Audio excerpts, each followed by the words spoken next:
This is not. Hey, Denise.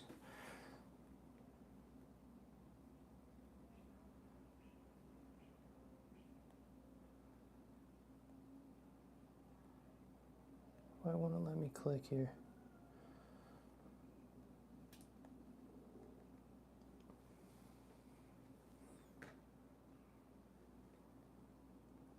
It's not saying I'm live here. Great. The new GoDaddy Arrow has AI marking. Whoops. Sorry, guys. Here we go, live. All right.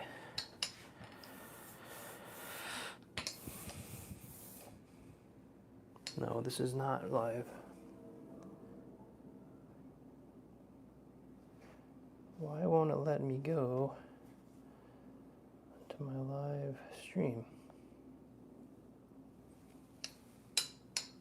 I always have trouble connecting to my own live stream when this happens. So morning, everybody. Today we are doing something different. We are ruining my print today.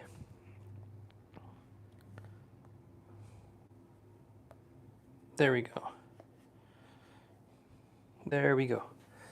So I'll just plug this back in and we'll get started.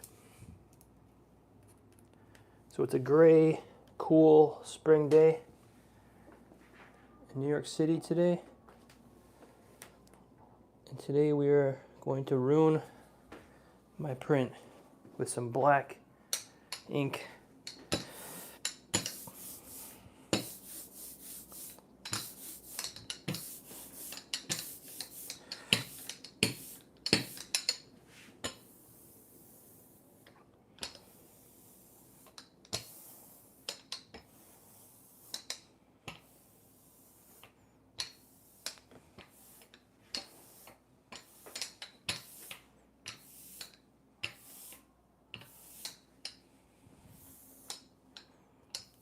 So it's going to be a lot of rolling on this ink today. So hopefully this noise doesn't bother you too much.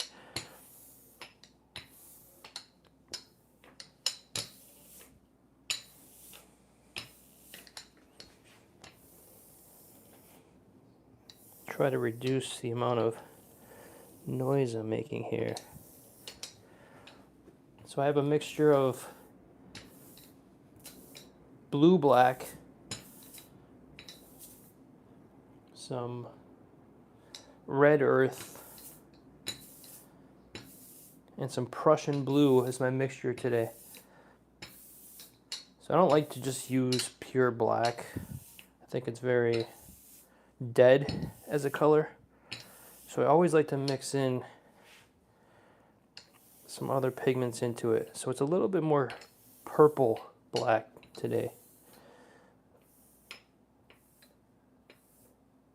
If you use the color, I don't like to use any color straight out of the tube. I always like to mix my colors so that there's some variety.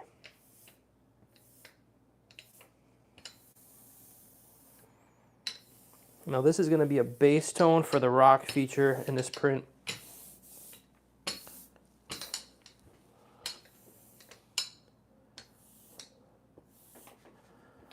I'm going to try to not get ink on other parts of the print here, on these other parts of the block.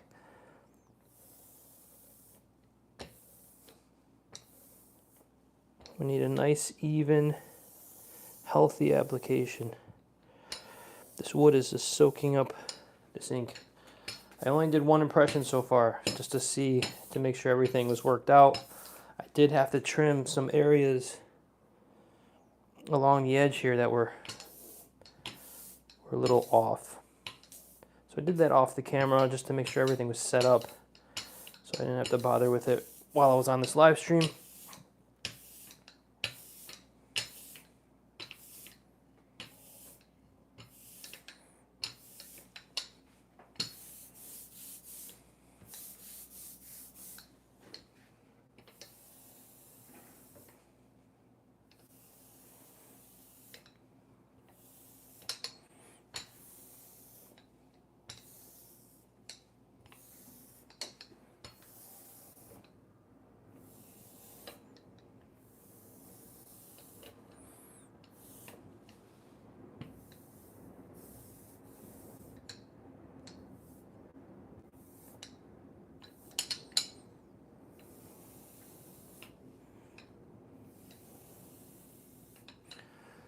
It's looking pretty good.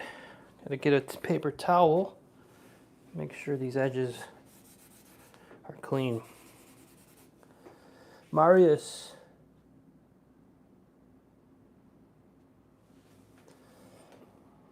The black being printed today. Yeah, it's scary. It's exciting. And it's a cool autumn day in South Africa as well. So you guys are in autumn. And we are in spring. So you're heading into the winter. We are emerging from the winter. It's really interesting how that happens, but so here we go. This is our print so far, and it is going to change dramatically. So how many people we have? 5 people are witnessing this live. So you guys are going to get an interesting little show. So I could easily ruin this print right now.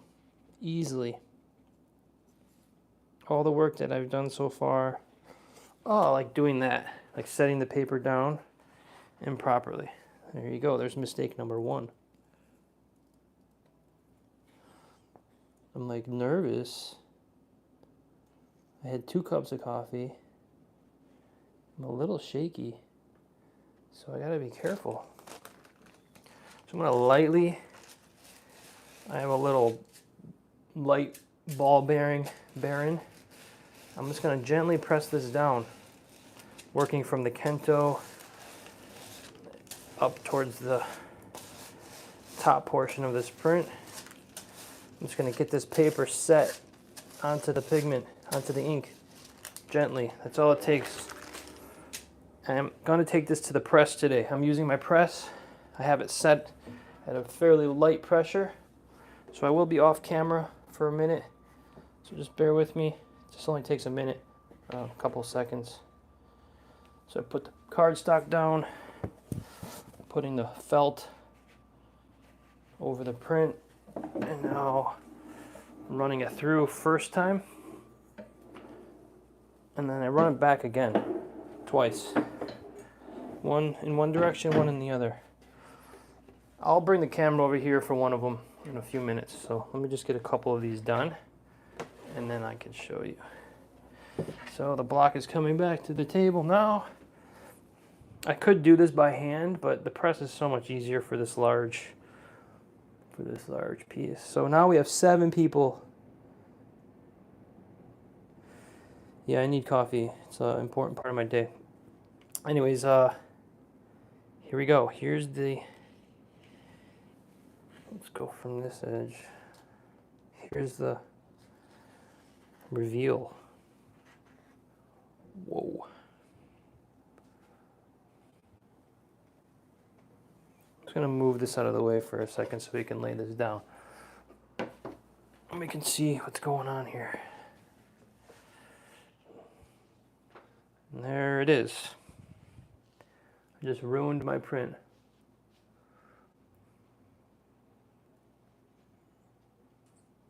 You can see the rope, the piece of gear that's in the wall. And it's a very dramatic change from where we started. So I'm going to pull out another print here so you can see the difference.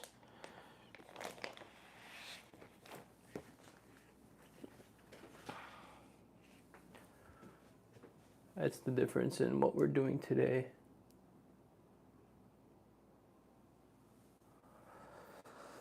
So that's what we're doing today. We're just covering that whole rock feature in black.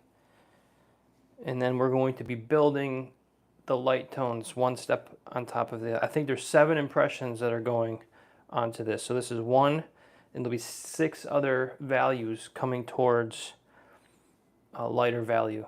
Not quite white, but you know, like a level of 2 on the 1 to 10 scale. I think it'll get to about a 2 or a 3. And there'll be warm, gray, orange rock features that will be exposed on this. So this is exciting. Also, it's kind of scary. So we just got to take our time, do one at a time.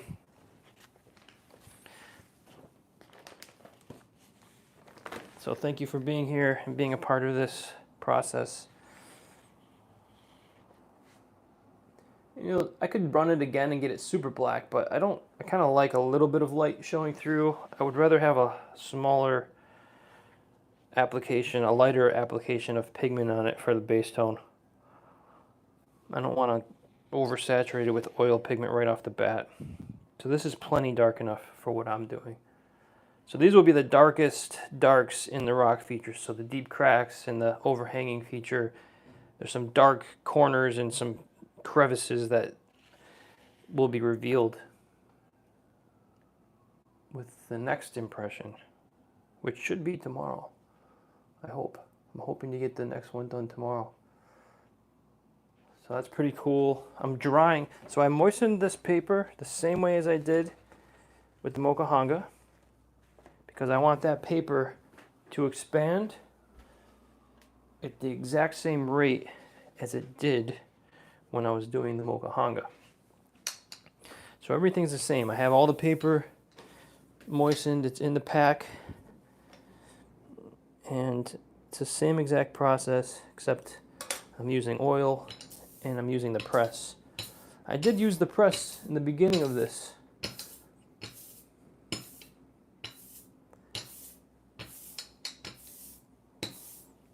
The beginning of this print. So in the beginning here, sometimes you get these little chunks of dried ink. You pull those out with your knife.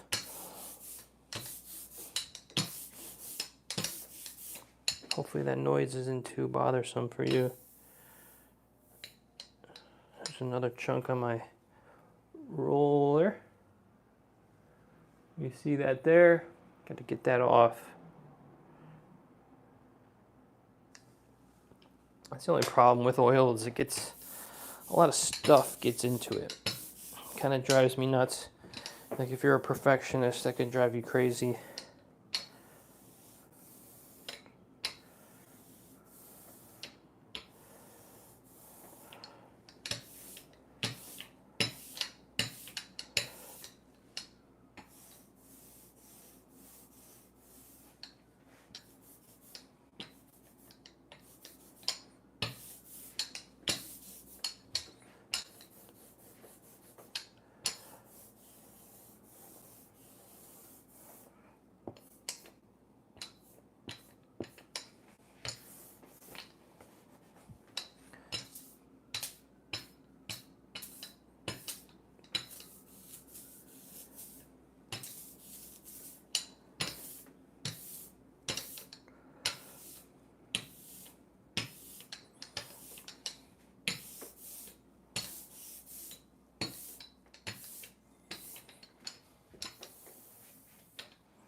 And rolling this out evenly is very important, because if you miss an area, it's very obvious.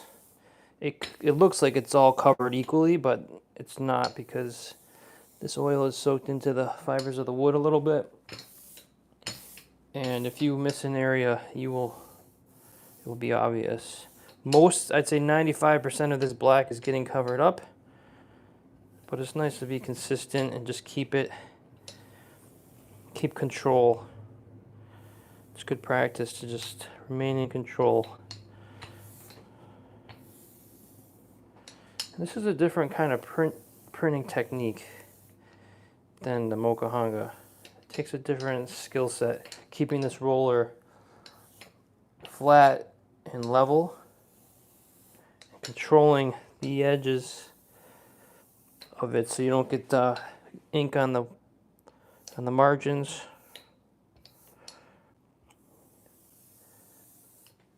And then smoothing it all out at the end so you get a nice even application. That's looking good. So we are ready for our second sheet. So here we go.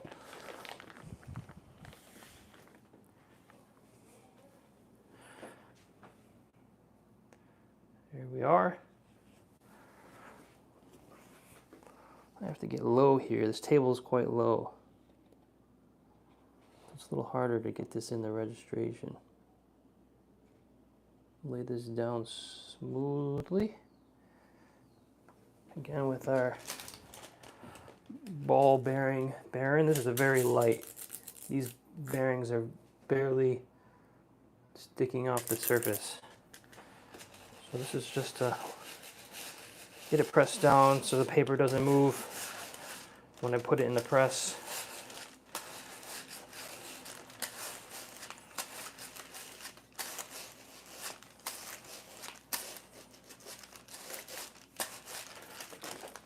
I'm working away from the Kento. So maybe I'll take you over to the press so you can see this stage. Whoops, sorry, I'm moving you. Let's see if we can get you set up quickly. And here's the press. All right. So I just come over here. Get that close to the roller, leave a little bit of a gap. I have like a thick cardboard sheet. This goes right on top. And I just have a pusher felt blanket.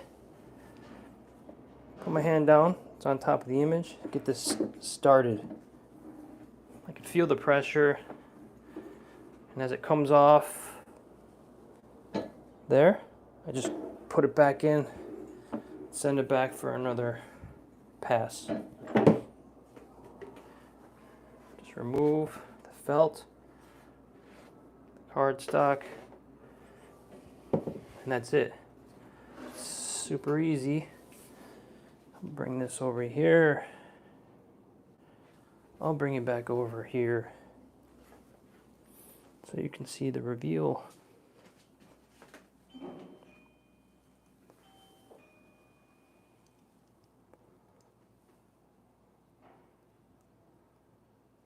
Here, there we go. You can see the tree outside. It's filled with flowering buds.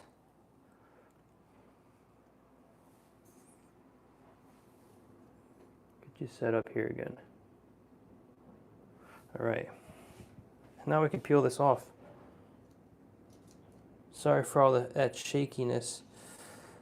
So this is a little bit of a lighter application of ink. You can see it already.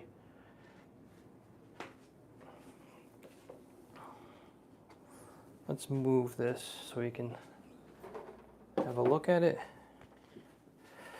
See, that's a lot thinner than the last one. So I'm going to pull the last print over so we can compare. This is the last impression. Can you tell the difference? You can see the light coming through a little bit more on this one.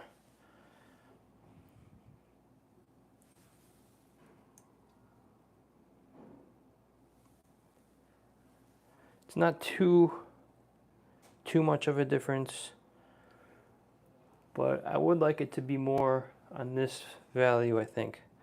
So I need to spend a little bit more time, another layer of ink to get it so it's all like this. So I'm going to make sure I focus on this one here. So I'll keep that one on top of my drying rack here.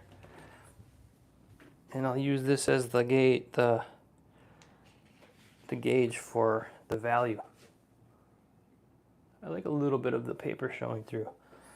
As long as it's consistent. This one's totally fine. It's still dark enough. But you can see a little bit more of the light is coming through on the paper, especially down here. But like I said, 95% of this black is going to be covered.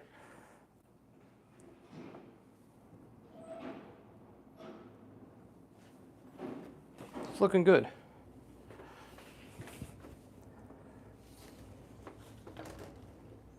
Having a little bit of variety in between each print is fine with me.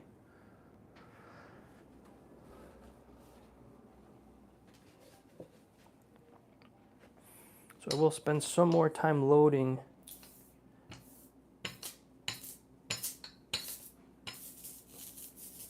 this block. And the area that has the most black, it's going to be up in this region, so I should really focus on that first.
I could bring up the pressure a little bit on this press.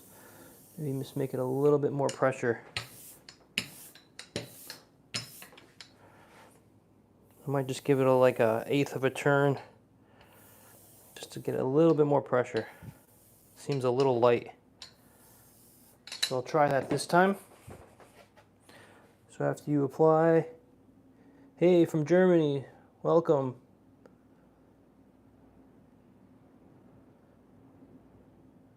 Right, each print has its own little personality. I mean, I am printing in addition, so they do have to look somewhat dissimilar. Just, you know, I sell my prints online, so I try to keep it somewhat similar, but a little bit of variety is okay, you know. It makes every print sold has a little bit unique quality, a little bit different texture. So yeah, I'm not a machine. There's my neighbor's dog barking. Let's see. Yeah. That's all they do is bark.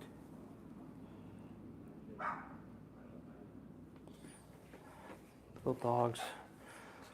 Sorry for that. Here we go.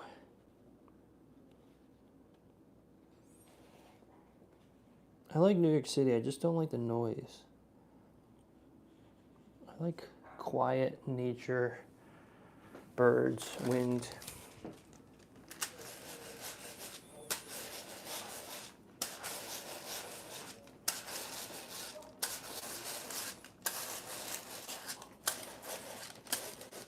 So a light pressure. Before I forget, I'm just going to turn the pressure on my press just a little bit this time to see if it makes a difference. Here we go, we're going to put it down in the press again. Just bear with me for a minute.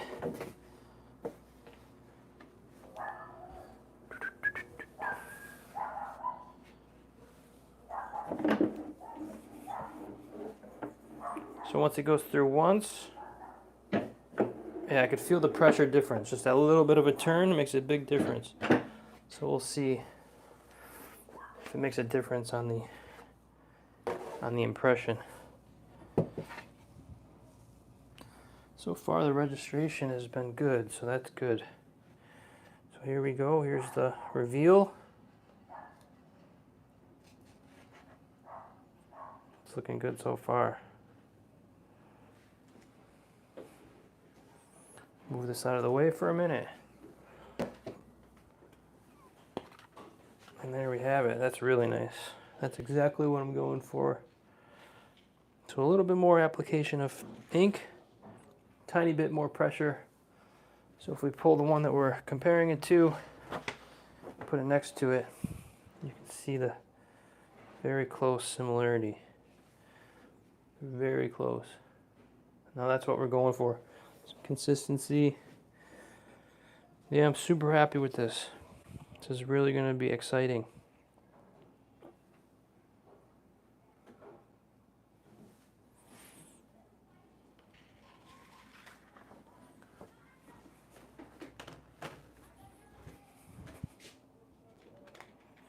So if you are familiar with oil painting or watercolor painting, so watercolors, you always work light to dark because the only white you have is the white of the paper.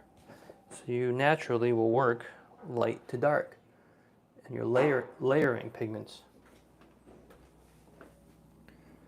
So my neighbor's got some construction people over, or some contractor doing some work here. Oh, it looks like he got getting something delivered. A washing machine, or close this window. It looks like he got a washing machine delivered, so they're down in the driveway unpacking that. So we might get a little bit of noise. But as I was saying, in watercolors you work from light to dark, and in oil painting you primarily work from it's called fat over lean, meaning your lighter values have more opacity and more thick, like white paint. So you usually work in oils from thin transparent colors, which are more darks, middle values are darks, and then you build up to the highlights. So it's called fat over lean, meaning the thicker and the more paint you have, the fatter it is. So with this oil-based pigment, it's kind of the same idea. Starting from a dark, thin, dark transparent base layer, and slowly I'm building up thicker and lighter values on top of each other. So they will, every layer will be somewhat transparent, getting closer and closer to 100% opacity, which will be on the final, or the last two impressions, say, which will be the lightest values in this rock feature. So I'm really just being true to the mediums by doing it this way.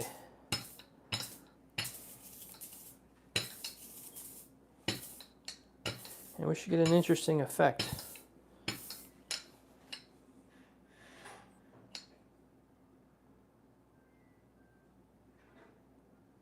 No, this flat black is just the base tone. So I will be building up on top of the black. The next layer will be, let's just say, a number 10 on the value scale. The next layer is going to be a number 9. The next layer is going to be an 8, 7, 6, building up to the lightest values. So I'm still going to be reducing this block, but it will be building up to the lighter values. So it's going to be the opposite of what I did with the water-based pigments.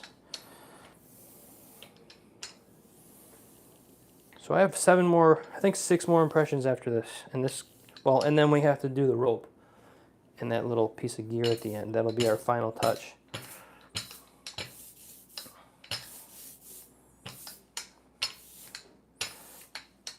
So this is black. The only part of this black you're really going to see in the print are all the cracks and the deep corners in this overhanging roof. So 95% of this black is going to get covered. But this is just the way I'm working this reductive block. So stay tuned. I'm going to try to do another live stream tomorrow. If not, just check out the replay and you will see the next impression, which will be like a darkish, like a dark red. Dark red, purple color will be next.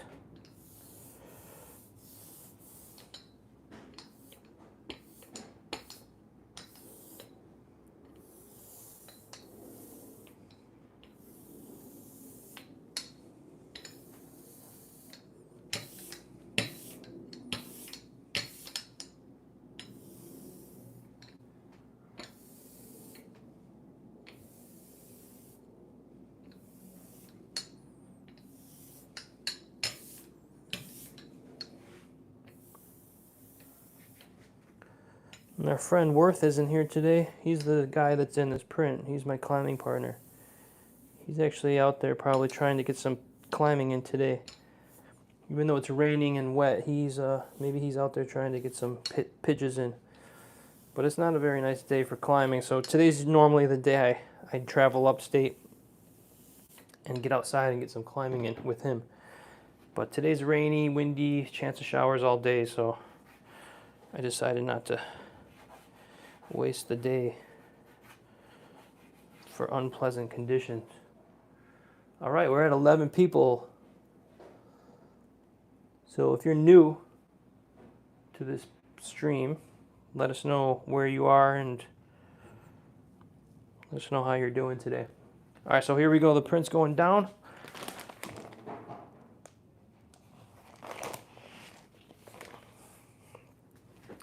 We're ruining the print today. Destroying our print. At least that's how it feels at this moment. It's like, why are you doing that? But we'll see. We'll see how it turns out.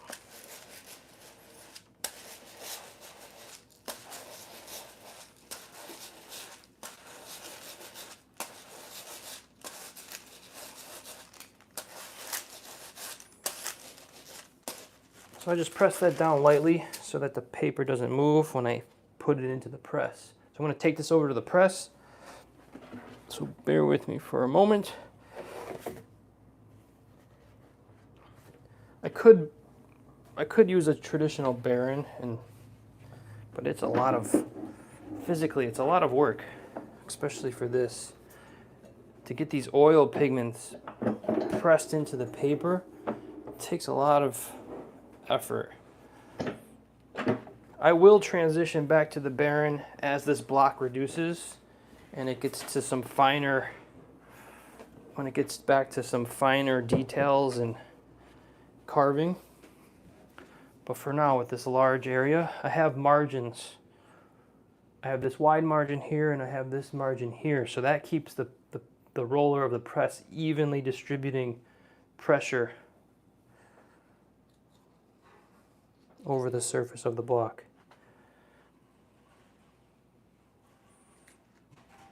I just peel it off slowly. Move this out of the way for a second. Let's have a look. Yeah, it's looking good. It's a nice application. It's very consistent. Super happy with this.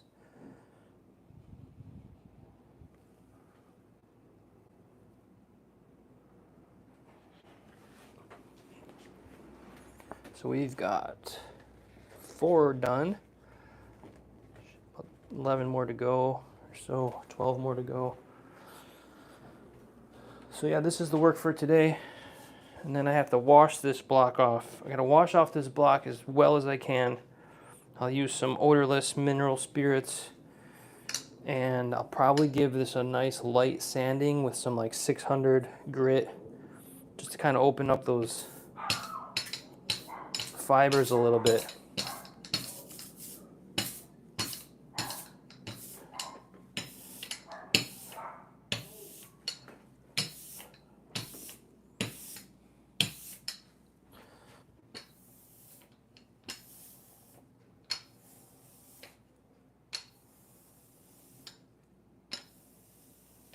Because I will be gluing a transfer sheet down onto this. So I have to make sure I clean this block off really well.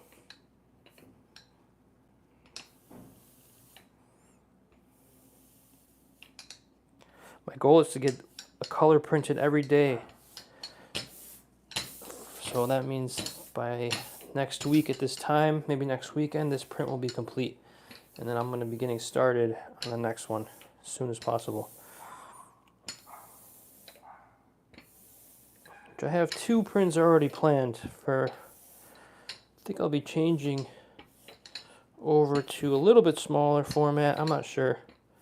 I still have to figure out the paper, and it might just be all oil-based pigments for the next one.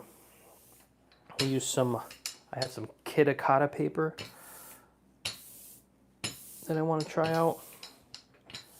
It's a thin, like a mulberry paper kind of. I'll probably use woodblock, but I think it's all gonna be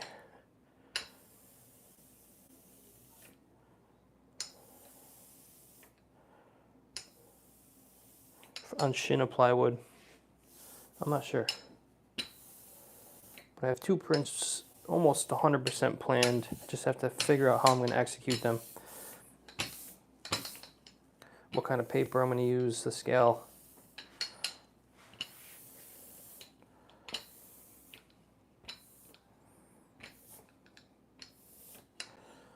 I would like to start getting back into some oil painting. So I'm going to try to do one of these live streams outdoors, painting on site. I think that'll be interesting. Maybe take one of those paintings, if I have a successful painting, and convert it into a print and show you the whole process of that. If not, I'll make a YouTube video of the whole process. Trying to figure out ways that I can engage an audience that's, you know, necessarily not interested in printing or painting, but just try to engage an audience in a way that can be entertaining. I'm not like a super funny person, I'm not a huge personality, but I want to just have it so it's like a relaxing, engaging story.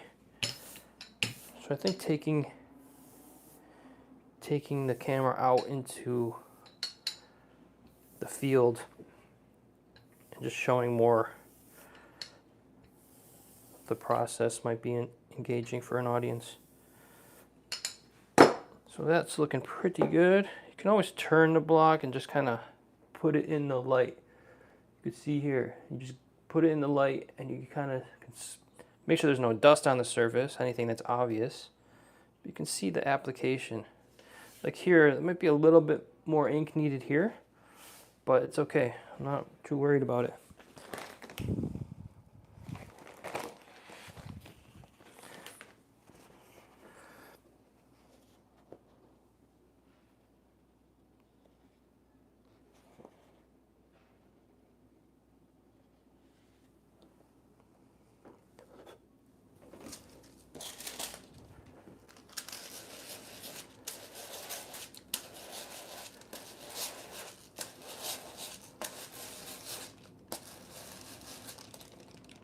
Yeah, this is Shina plywood that I'm using. I believe I got it from McLean's. It's in Washington State, I think, Seattle. I think that's where they're located. Or Oregon, Portland, somewhere on the West Coast. And they carry this Shina plywood.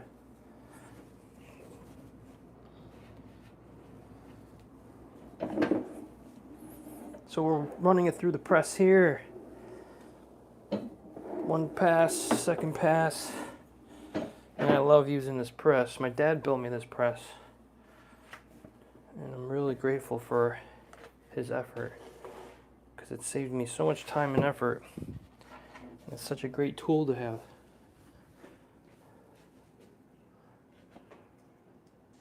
I'm still learning how to use it. This one's definitely thinner. I can tell already, but it's okay. Thinner application. I needed to put some more. It's actually not that bad. It's pretty good. I'm happy with it. We got 7 people in here. People kind of come and go. But if you're stopping by, just say hello, if you would.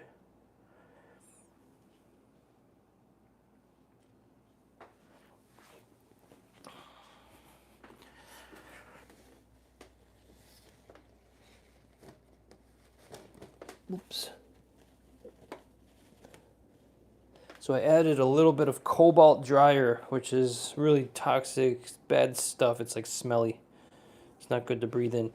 But I'm in a well-ventilated room, and I don't touch the pigment too much, and I use 1 single drop of it. And that's just enough to get this ink dried overnight, I hope. At least dry to the point where I can put another impression over top of it tomorrow. but the ink already has some sort of drying agent in it. But I like to speed it up a little bit so I can work the very next day.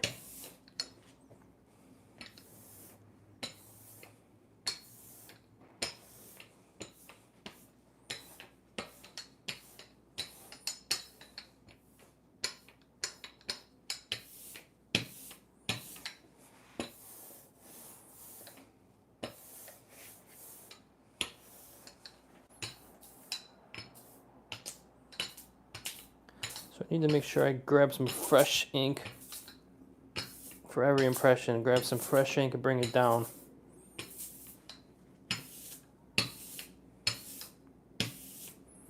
So I get the appropriate amount on the block here.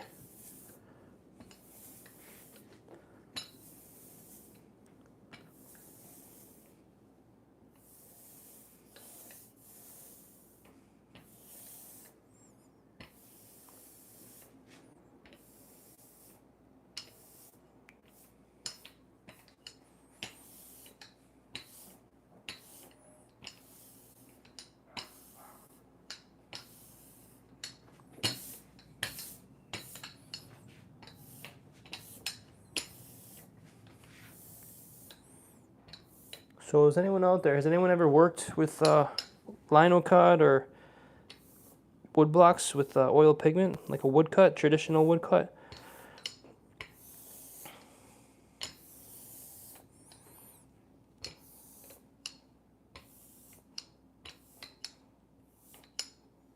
Maybe in school you took a printmaking class.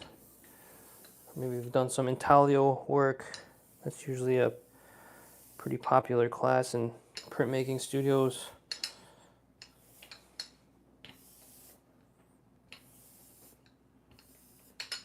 So that's looking good. Nice and smooth surface.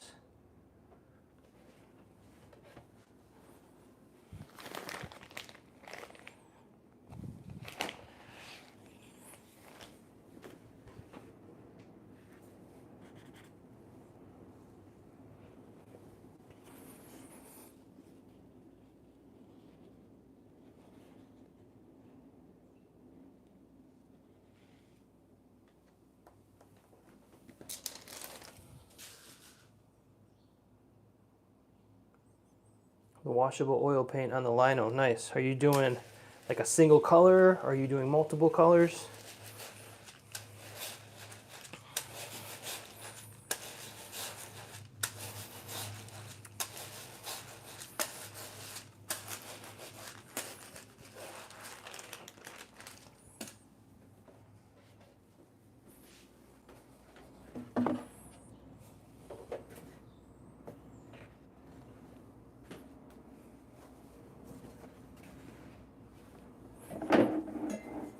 Just running this through the press.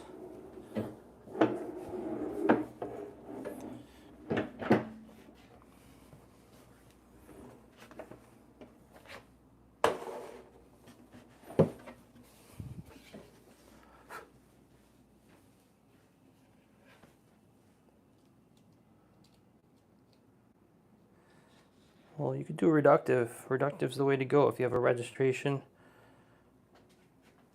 block or if you have a registration cut into the side. I use the same registration in linoleum as I do for my wood blocks, which is like the traditional Kento style.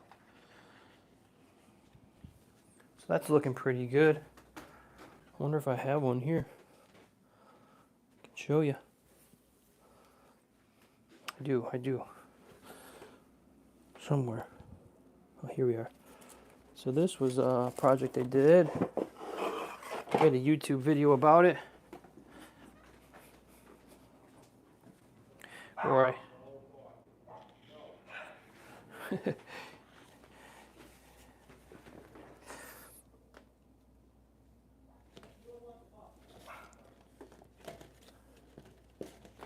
putting this in the drying rack, being careful not to smudge it.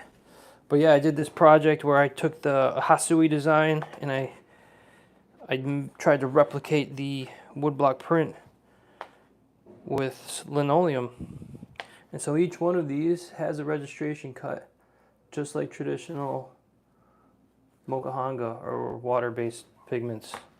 So I have multiple blocks, all in linoleum. And then I just use really transparent ink. I put some transparent base in all the pigments, thinly applied it with a brayer or a roller, and I layered it.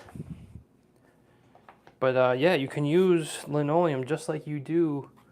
And if you do it that way, the print, and you're using the edge of the print, you can get a really clean registration.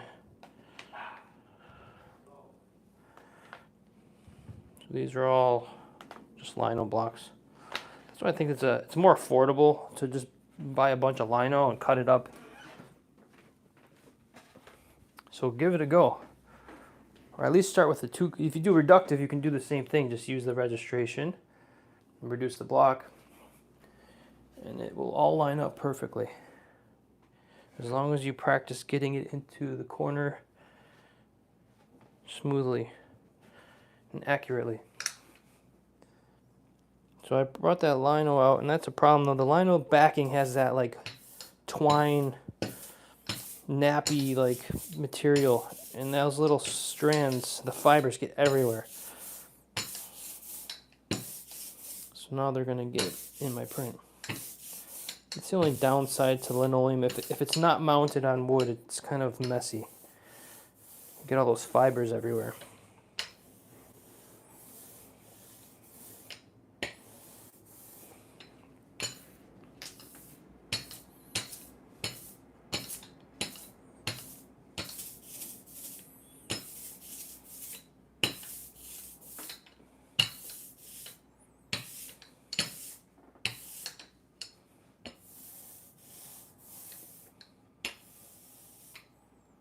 And I don't want more blocks. Like, I would like to lay down the linoleum onto a block or glue it down, but I don't need more blocks laying around, so I just deal with those fibers, just part of the...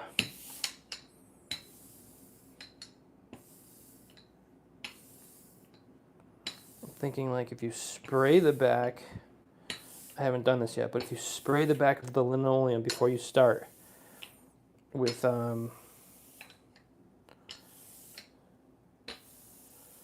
like a poly spray, like a light coat of poly spray, like clear coat, that will probably keep them intact, and you won't have that problem. So I'm going to try that actually next time.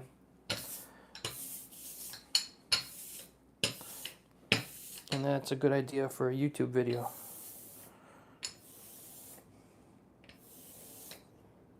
So don't steal that video idea, please.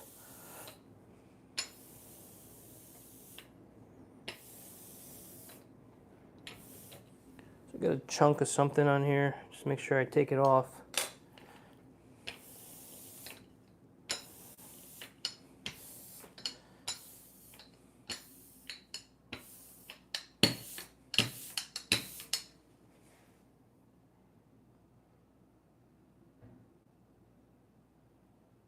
Yeah, I've never used the tabs for registration. I like using thinner papers because as soon as you lay the thin paper down, it really sticks to the oil. But if you're using a really thick, heavy, like traditional printmaking paper, I believe those tabs could really hold the paper in place. It's just a whole other step. You have to set up a jig.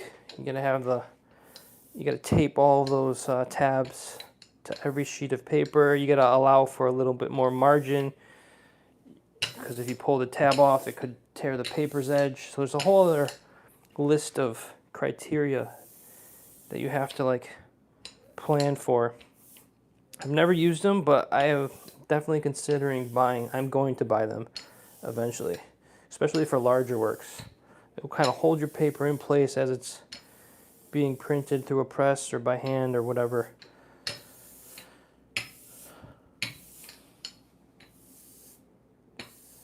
So that is a goal of mine, to learn how to use the tabs.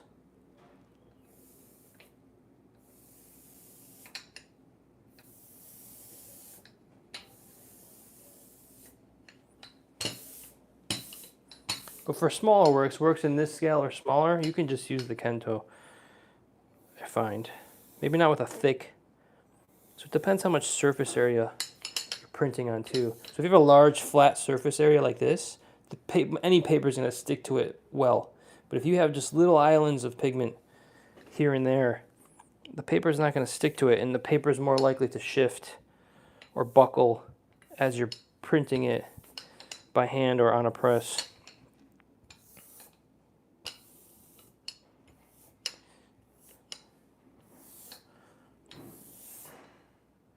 Yeah, there's a lot to learn. I'm not an expert when it comes to printing linoleum or woodblock, but I am learning, and it's very interesting. It's a lot to learn.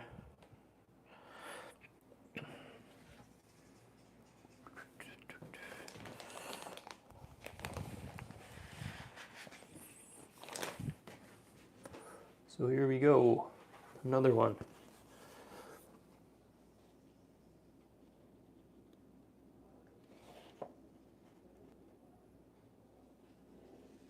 But for accuracy, this Kento system, using the paper's edge as your registration, is definitely the way to go.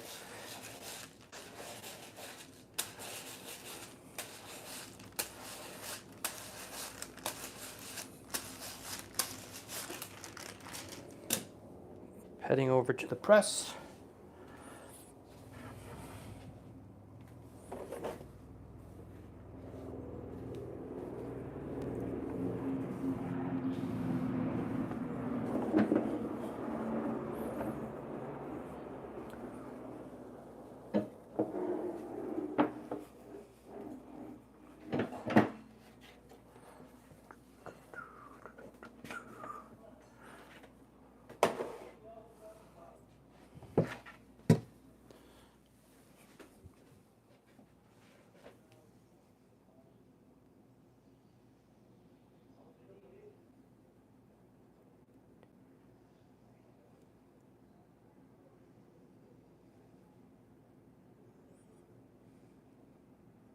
Check your head. What is that? Is that Beastie Boys or? Yeah, the Kento way is the way to go if it's small scale. I think. It takes practice, but I mean, that's all I use, so I'm familiar with it. Wow, that one's really black. Ooh. Really dark, that one. Wow. That's 100% black. It's okay. But I'm gonna chill out on the ink on the next one because I don't need I don't need that much ink on the paper. So I try to reduce the amount of ink on the paper, like keep it to a minimal.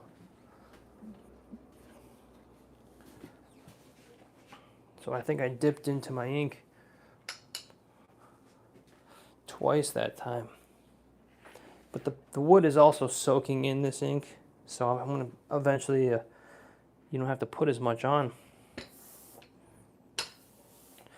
So it's you seem to make the Kento mark a little ahead of the margin, then pull back towards the exact resting point on your paper outline.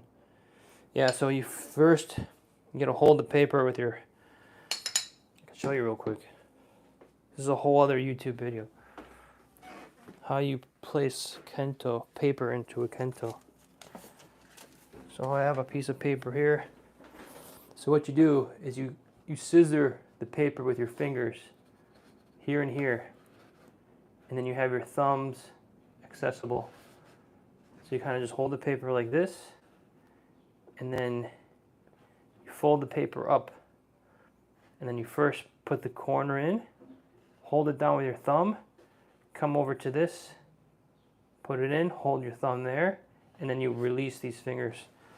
So it's like, bam, hold with your thumb, corner, and then release. It takes practice, but you always do corner first, and then the edge here.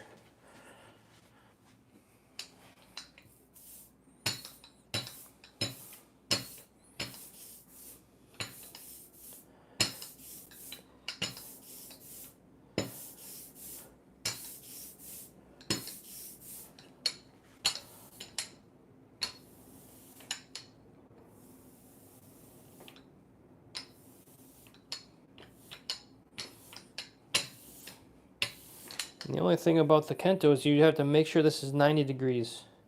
And you have to make sure that this is flat. So, and you also want to cut down straight. You don't want it to be on like a 45-degree angle. And then you only need to cut the Kento as deep as the paper is, as deep as the thickness of the paper. You really don't need to go too much past that. You know, go a little bit past that, but you don't want the Kento super deep.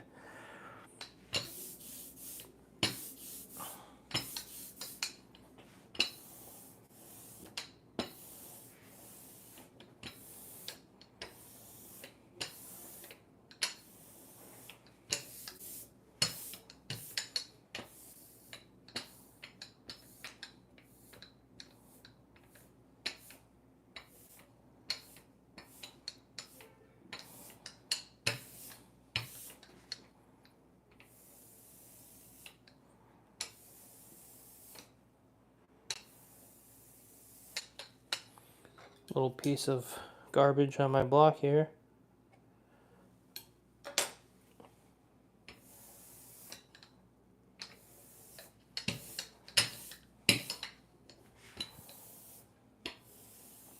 Where are we at? 58 minutes.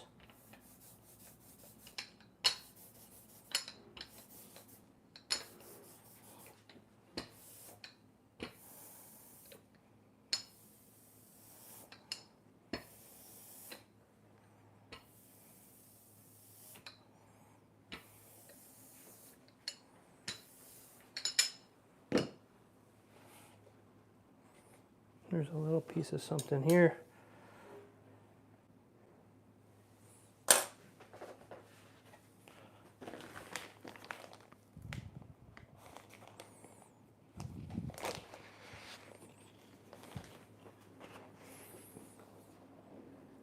So here we go for the Kento. You can see I'm supporting this paper with my fingers underneath so it doesn't flop down.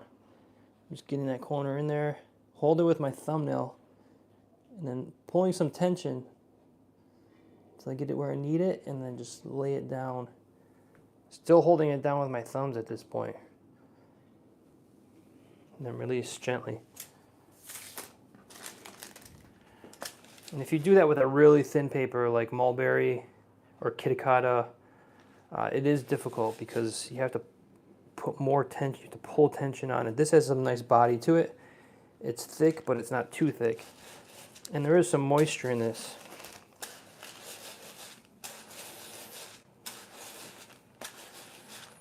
And the problem I found with a thick cardstock or the 100% cotton cotton paper, the printmaking papers, is if if it shifts, the whole paper shifts. It's a lot easier for the paper to move with the thicker.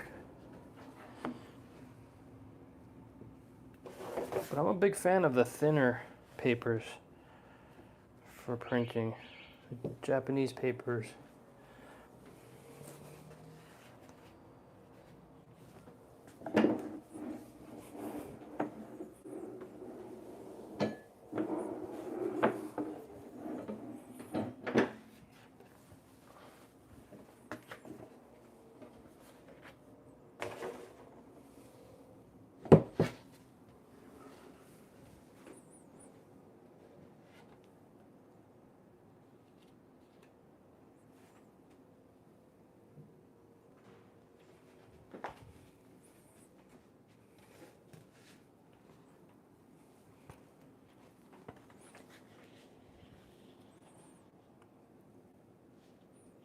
It's looking nice.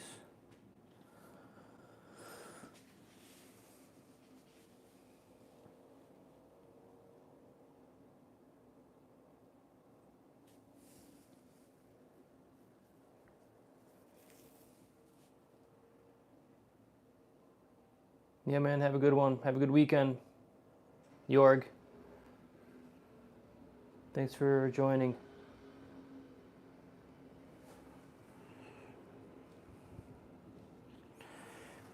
Yeah, so just keep on going. I'll do one more and I'll probably end this video because it's a little monotonous.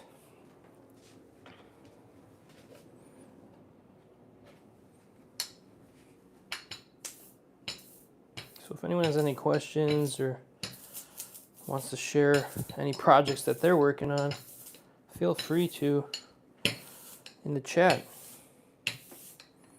But yeah, I appreciate everyone that's here, that's checking in, that's following along, watching my videos, supporting my channel.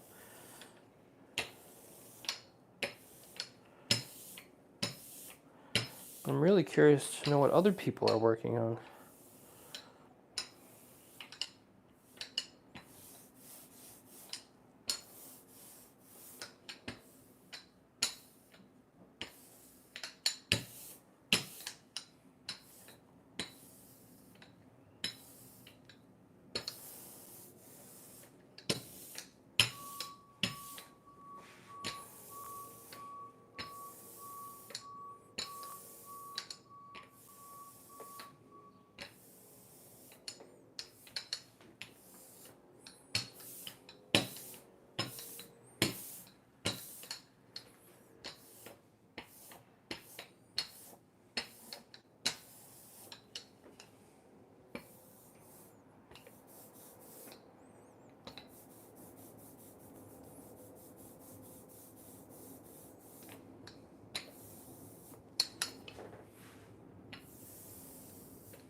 Make sure that this is clean on the edge.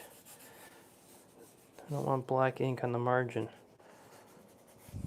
Try to keep the margins clean as possible.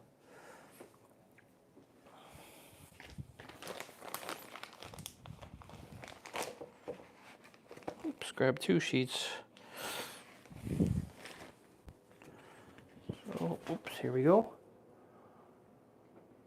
Going from 11 people we have. Welcome anyone who's joined us recently. We are printing a flat black color today.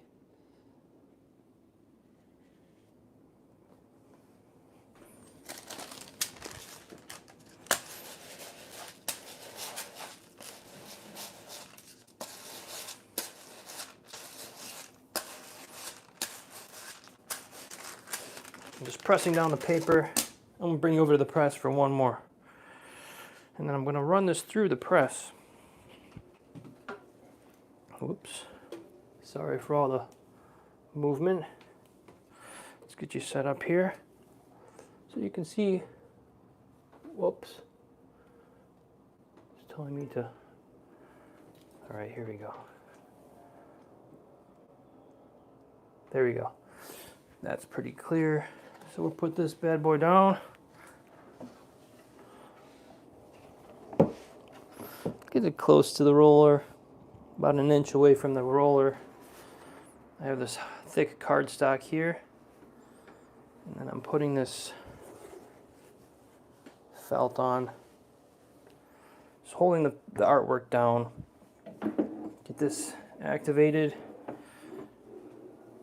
When it releases, boom, just go right back. It's super easy. Whoops. We could peel this back, reveal the print.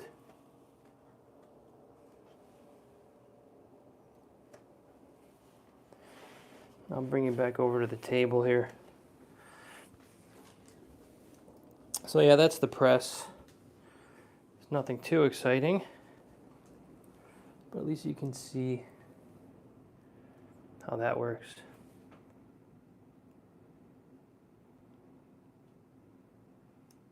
Hey, thanks Marius.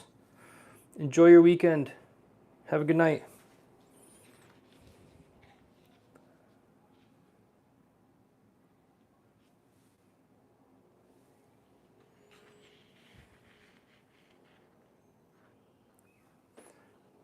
So that's that. Let's see. We've got 3, 6, 9, 10. So I think we got about 5 more to go. So I'm gonna probably end the stream here, just so I can kind of concentrate on these last few. Yeah, I got 5 more to go. It's been about an hour. I think that's a good amount of time to keep these streams. So I appreciate everyone coming around, saying hello. And there's our spring tree. Can I zoom in? Yeah, I can zoom in. Great. There's our spring tree out front, blossoming. So everyone have a good weekend. I appreciate you guys being here. And I'll see you maybe tomorrow. I'm going to try to do another one tomorrow. I'm just going to keep doing these live streams like when I'm working, because it's fun to share my process with you. Denise is learning traditional Japanese woodblock carving and printing. That's great. I'm curious to see what you're doing. So yeah, if you ever want to hit me up through my my website, you can send over questions or send over images if you have trouble with anything. Just let me know. I'd love to help you. Or if I can help you figure something out and I can make a YouTube video out of it, that'd be great as well. So thanks for everyone for being here and for joining. Enjoy your weekend. See you tomorrow, maybe.